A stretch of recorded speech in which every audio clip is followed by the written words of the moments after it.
Hello and welcome to Through the Mist with me, your host, Owen. This is a Word University podcast where we look at the law and try and understand how it all works. In this episode, we'll be looking at fanons.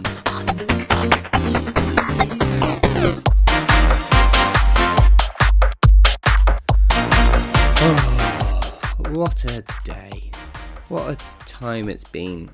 Hello. Hi guys. How are we doing? We happy? We sad? We somewhere in between? I'm hoping for somewhere in between. Ha ha. Yeah, welcome to this another episode of Through the Mist.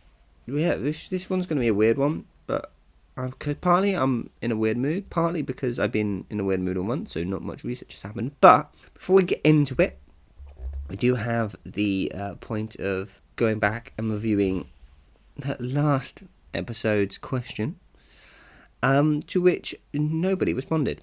Nobody went, you know what, Owen? Hi, yeah, can you look at this stuff for similarities between Con, Magic, and Composure Powers? So, episode 2.0 is not going to happen because we don't have it. But, even though no one responded to the question, and feel free, you still can, there's always time. There's always time, unless for some other reason you're listening to this in the distant future where I have stopped recording these episodes because reasons. Yeah, so no one answered the question, but we do have a comment from Darian. As always, they stepped up and they stated this statement before I got around to asking the question. So we'll talk about this statement instead, because why not? So they were commenting about Nico shadow travel.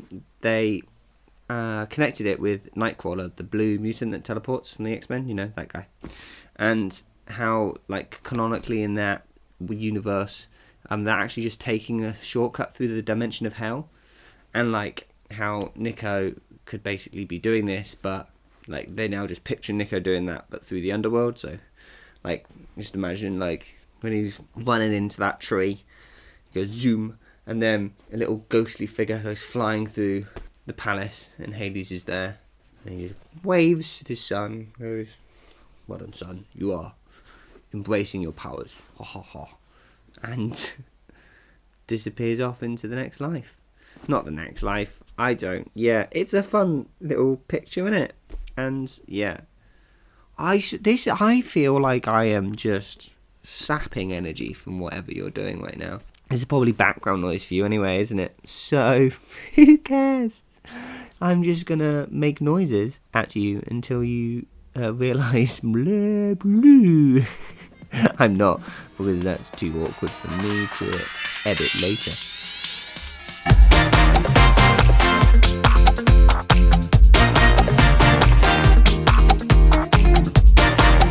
Okay, so the episode, the fanons, the good, the bad, and the fanon. So, basically, I came up with this idea. There was an idea. Stark knows this.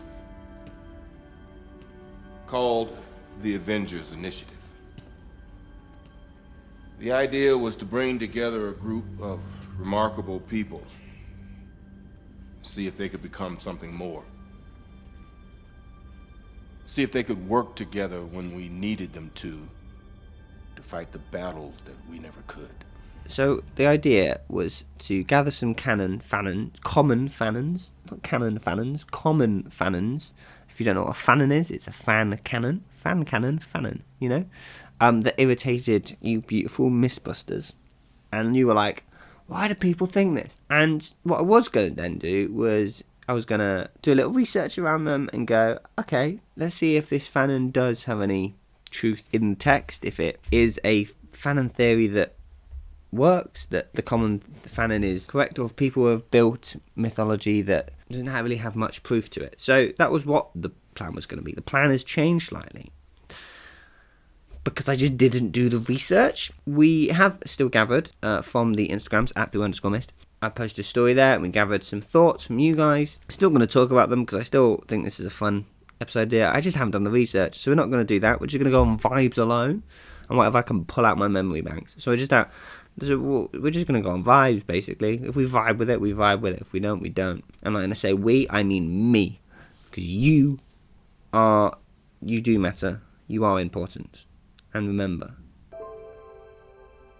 you are the most talented, most interesting, and most extraordinary person in the universe.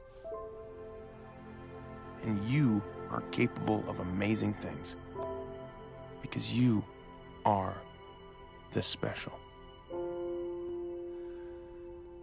yeah, so we're just going with vibes alone. And I know what you're thinking. I mean, why did this episode idea come to you? Well, I kind of alluded to it last time or the time before. I can't remember. And that is Athena, architecture, and Annabeth. And how Athena has just become a goddess of architecture in Fanon. And now, here's the thing. No. No. I don't like, no, this doesn't, no. And architecture is Annabeth's special interest. That's all it is. Buildings and architecture are Annabeth's special interest. It's not Athena, it's Annabeth. This is all Annabeth. It's not Athena. Athena has no influence over this. This is Annabeth's special interest. Yes, you can kind of link it to creativity and wisdom and kind of like, it's like one of the areas where art and engineering kind of collide is in architecture. So you can kind of see like it's tangentially linked to Athena. But Athena is not the goddess of architecture.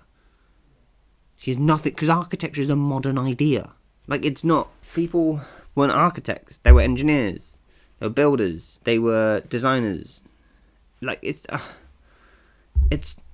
I don't even know if architecture is a modern idea. I'm now backtracking that thought and going, well, maybe not.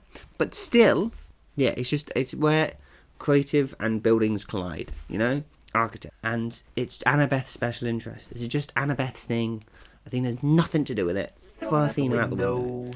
It's Annabeth's special interest, and that's all it is, and that's all it should ever be, okay? Athena should have nothing to do with it. This is a pure Annabeth trait. She didn't get from her mum. Mum can jog on this one. She just gave her the helpful brain to be able to understand the maths involved. And there's not much, because you're an architect, so you don't have to know the structural design or the electrical design counts. But you do need to know how much light a room needs, and the building regulations like it's the back of your hand, because you just need to know that stuff. It's what an architect's there for. Anyway, yeah, so that's why we're doing this episode, and that's my personal irritating fanon. That is bad fanon, and I want it gone. I want it to go. I want people to let Annabeth have her own thing that's not connected to her mum, which is architecture.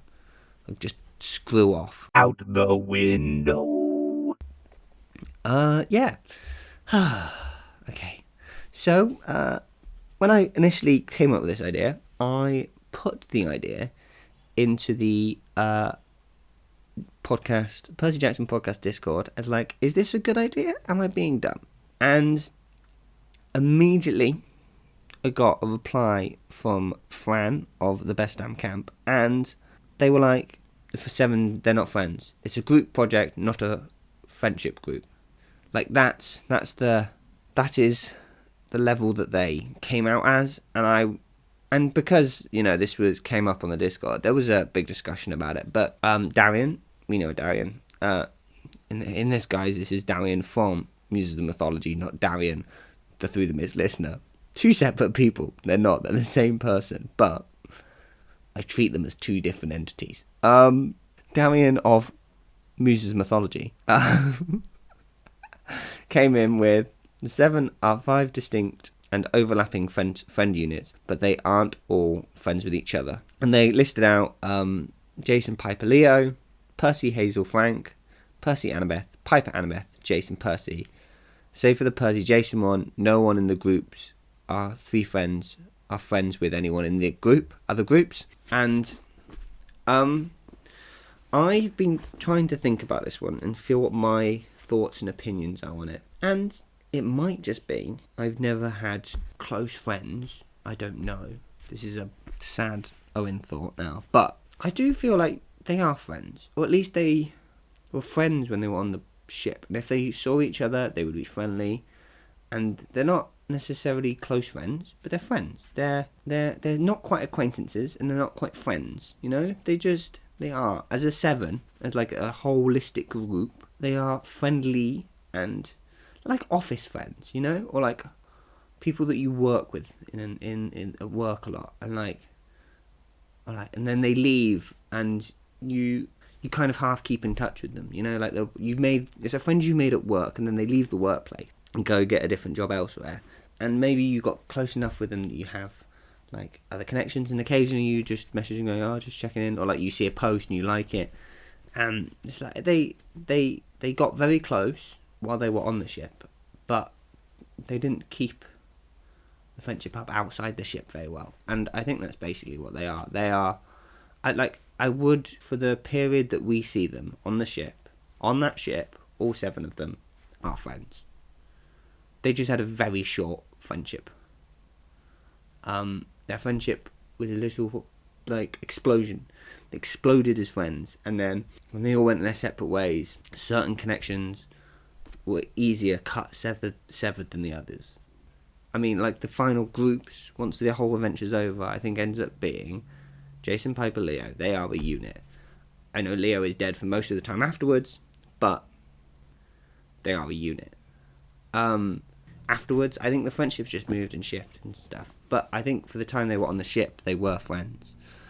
It was just a very short-lived friendship, because as soon as they disappeared from each other's vision, they didn't keep in contact.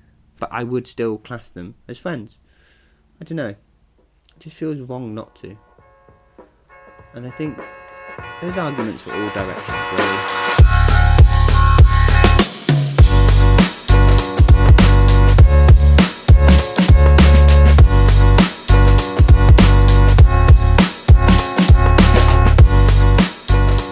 The next one is actually quite simple. So,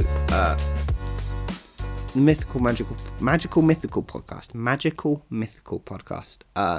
put in The Void versus Madness, and as much as it may irritate you, there's 100%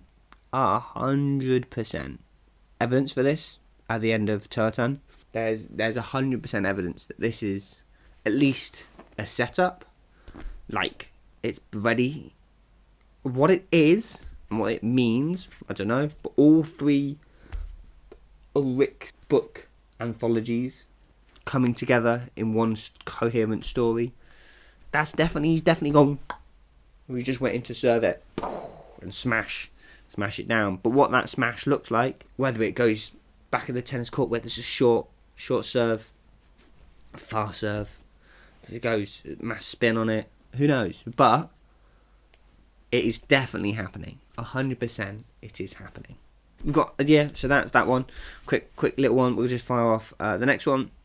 Next few, we'll just do a fire round. So Morgan has put in Percy and Jason are comparable. Percy gaps in strength. I didn't quite understand that last bit of the sentence, and I forgot to ask them about it before I'm here right now recording. So, oops, my fault. But okay, I think what they're saying is Percy is weaker than Jason. And I don't think there is enough evidence to suggest that. I think they are on level with each other throughout the books. Yeah, throughout the books, I think that they are very much equal in level. We would have to see a prequel Jason book, which I really want. I would love the book. Like, everyone's got like the book that they want Rick to write next, or like the series. And personally, I think the most left field one he could write, which I would devour, is, it doesn't have to be a full 5 books. It could be a couple books, or a small little, or just maybe one book that does a lot of time skips, and it would basically be the first original 5 Percy Jackson and the Olympians, but from the Roman perspective, from Jason's point of view. I would love it. I want it. Give it me. Thank you. Running off on Percy. Percy is not dumb. Izzy did not like the fact that people make Percy think he's dumb. Yeah, he can be silly, but he's actually quite smart. Yeah, Percy is. He is a different kind of smart. We are conditioned as a society to, and yes, you do live in a society Okay, this isn't going to follow on very well because I've had about 5 pauses in trying to start this sentence and remember where I was. So I'm just going to restart here and keep that explanation in. Basically, Percy is not dumb because we are conditioned to think of smarts in a very particular way. People have to be good at passing exams. That is how we have conditioned ourselves to measure smartness. And it is a measure of a smartness. It is just not the measure of smartness. You can be bad at taking exams, for example, but you could be very knowledgeable about the subject. And Percy, I would have to agree, he is not dumb. He is silly goofy. He knows stuff. He just doesn't know stuff that would help him pass exams. You know? If that makes sense? I hope that makes sense. There's a quick 3 rapid fire, maybe. Well, this wasn't very rapid fire. I don't know. This episode's weird, isn't it? Sorry. Look, it's Queen! It's Mother! It's Mother!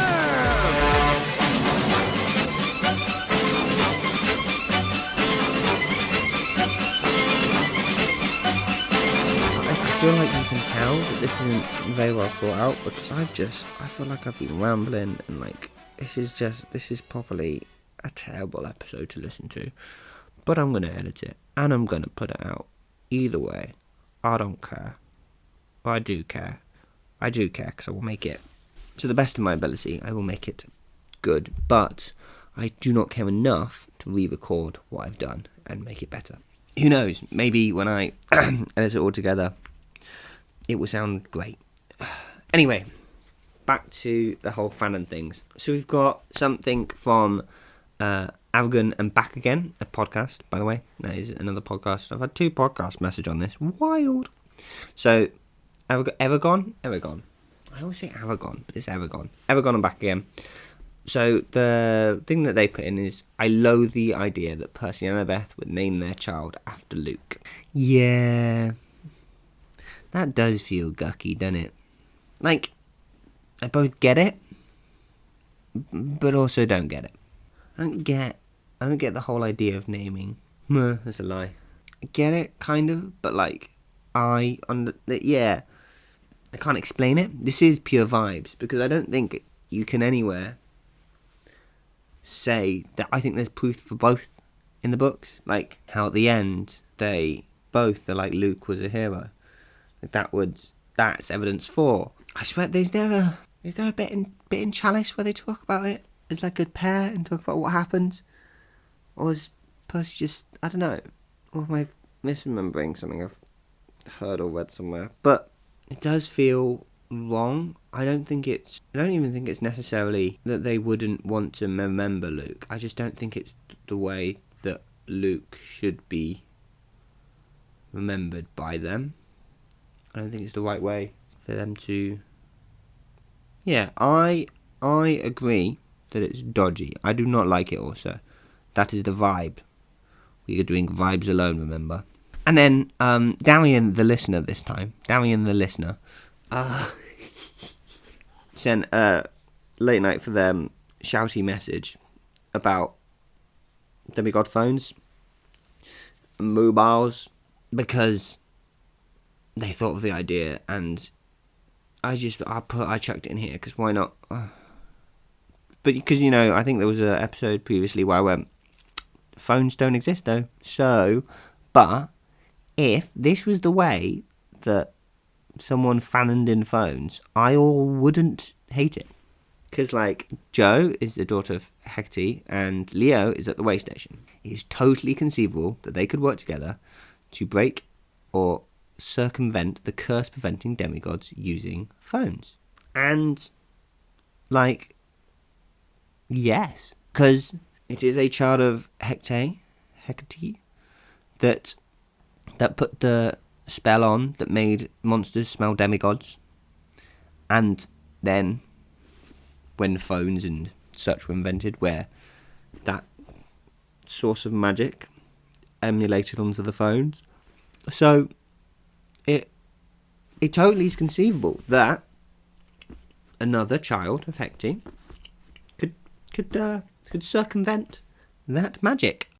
I'm so sorry about this episode. I knew it was going to be a bad one going in, really, and I'm not really in the mood. But I want to get it out. I don't want to be late again. I don't want to fall into a pattern of being late and then just slowly fizzling out. I don't know,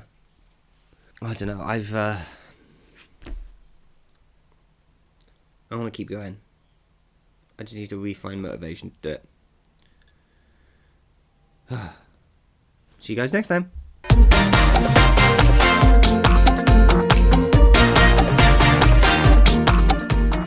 Thank you for indulging this theory. If you have any comments on this theory or theories of your own you want me to discuss, you can email them to food.t.list@gmail.com.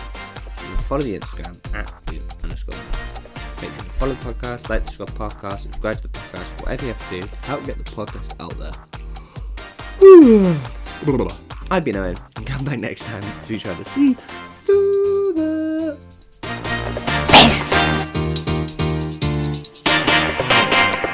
God. Sorry.